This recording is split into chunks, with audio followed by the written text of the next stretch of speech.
I'm here for what I feel is going to be my new favorite episode of UnderRadar. Let's jump into it with the most unique story I've ever played with Blood Will Tell, Tezuka Osamu's Dororo. Blood Will Tell is an action-adventure game for the PlayStation 2 that was developed by Red Entertainment and Sega while also being published by Sega as well on September 9th, 2004 in Japan, a few days later in the US, and then a year later for the EU. I'm sad because I completely forgot who suggested this game to me, but I definitely want them to know I appreciate the suggestion for what we're about to dive into here, folks.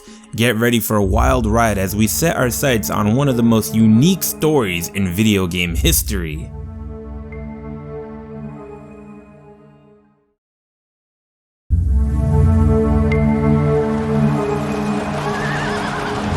The world was ravaged by unending war. The people cried to the heavens, their hearts full of despair. Unbeknownst to them, the world was at the mercy of a group of vile demons known as fiends. One day, a terrible omen appeared in the sky. When morning came, not one, but two suns rose in the east. However, while one sun shined more brightly than ever, the other gave off a dull, black light, as if it were but a shadow of the real sun.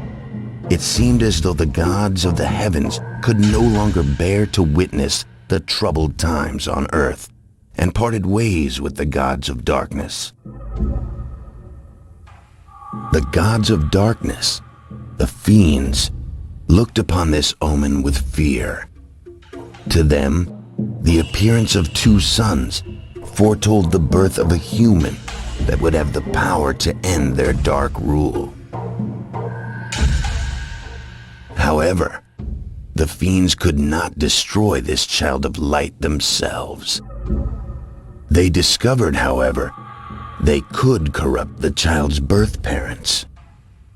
The fiends approached Kagemitsu Daigo, a local samurai, and the future father of the child of light, and enticed him with promises of power. One night, in his dreams, Kagemitsu Daigo saw a vision. In this vision, he was told that he would be given the power to bring order to this chaotic world.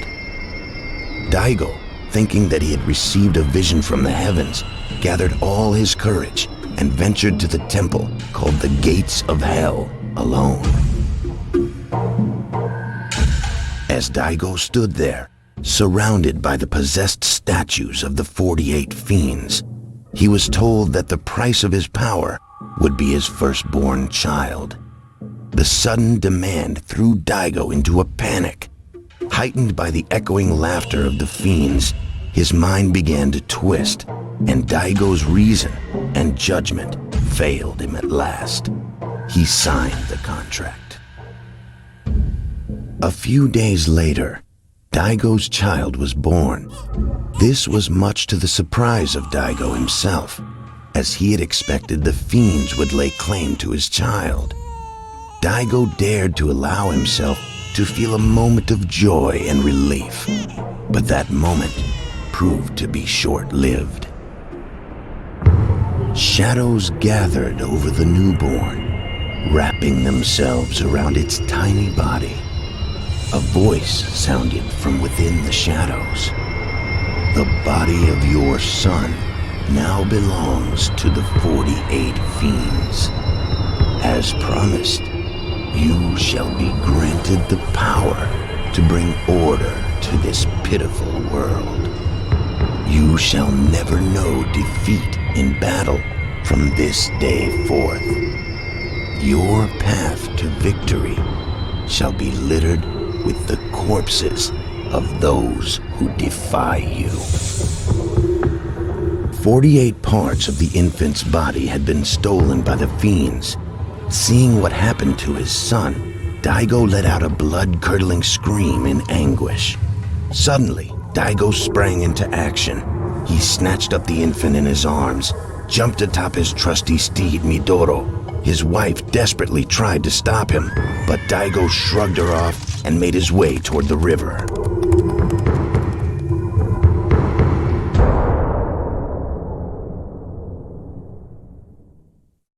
Blood Will Tell, you played the role of Hyakimaru, an incredibly skilled warrior whose body parts were stolen by 48 demons known as fiends upon his birth. After being raised by a skilled physician and having his body parts replaced by prosthetic limbs, Hyakimaru is now on a quest to defeat these fiends to regain his original body back with the help of his new friend Dororo. Blood Will Tell will run you around 15 hours to beat, and it's disappointing to hear that because did you not just listen to what I said? This story is so bizarre and so unique that I'm surprised this isn't some animated series or a movie. I instantly fell in love with the story, and I think so many of you will as well with how unique and crazy it is. I will say that, as much as I love the story, it does get a little predictable in an area or two, but that shouldn't lessen the impact of how insane this story is from the jump. With that said, let's jump into the graphics and see how well that stacks up.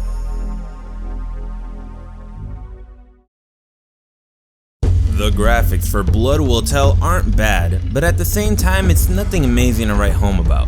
It almost feels like the standard the PlayStation 2 set in that time, so it looks similar to other games of that generation. Regardless of the graphical style, the art style is pretty good. I love the designs for the demons you face, the lands you come across, and Hyakimaru himself as a cool warrior that's more than meets the eye, as he ejects his prosthetic arms to show off some cool blades, with one of his arms also being a machine gun and one of his knees having a freaking cannon in it. So it's pretty clear to me that the game's story isn't the only thing that's unique and crazy, but also the character designs too. Makes me really look forward to the boss designs for these 48 fiends. So graphics and story are damn good, but it also makes me wonder how this game sounds.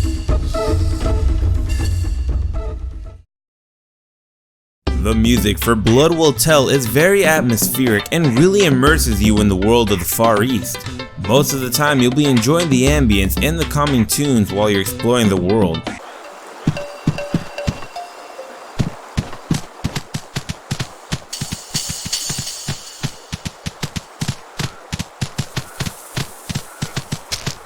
I can save the game here.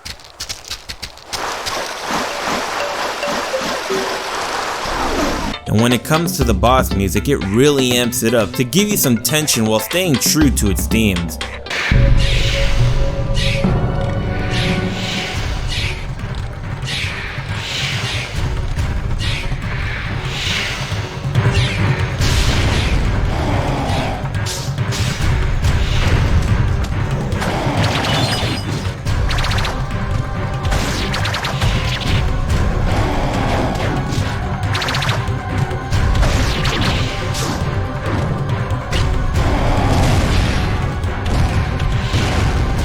The voice acting in this game is pretty well done in my opinion, though there are one or two parts where the voice acting is a bit laughable when I don't think they intended it to be.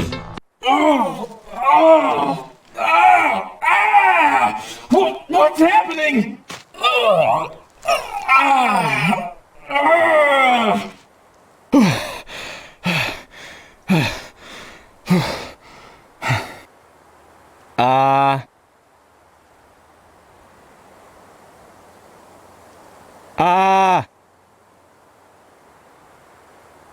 My voice. It's my own voice. Overall, Blood Will Tell's audio is just kind of there, but it still adds to the overall experience. Now it's time to see how the gameplay really sells this game and its story to boot.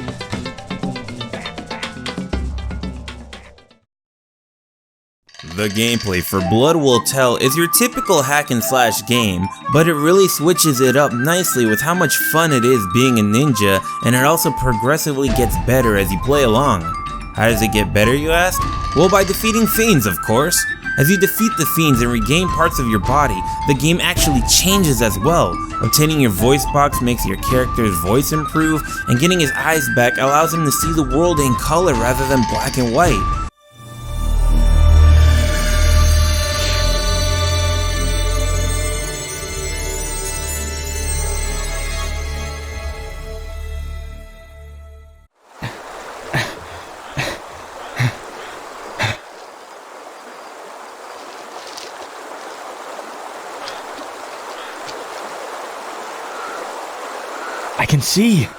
I can see through my left eye.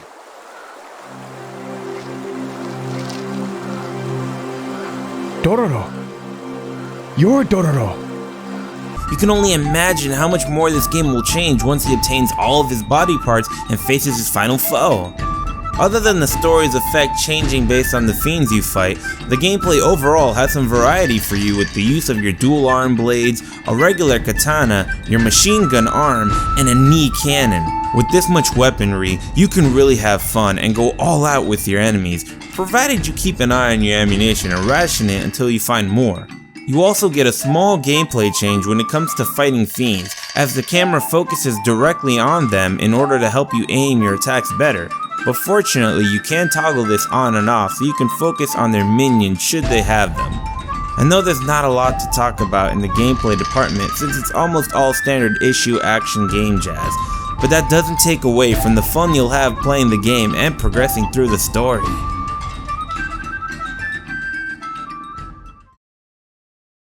Blood Will Tell, Tezuka Osamu's Dororo is one of the most unique and criminally underrated games I've played in a long time. The story alone should have been something that they should have worked on into turning into a movie or a series or something. I really would have loved to have this game make a return in this day of action games with the overall improvement developers have made over the years. I could really see a company like From Software or Platinum Games breathing new life into this game and bringing it to its true glory. Thanks for watching.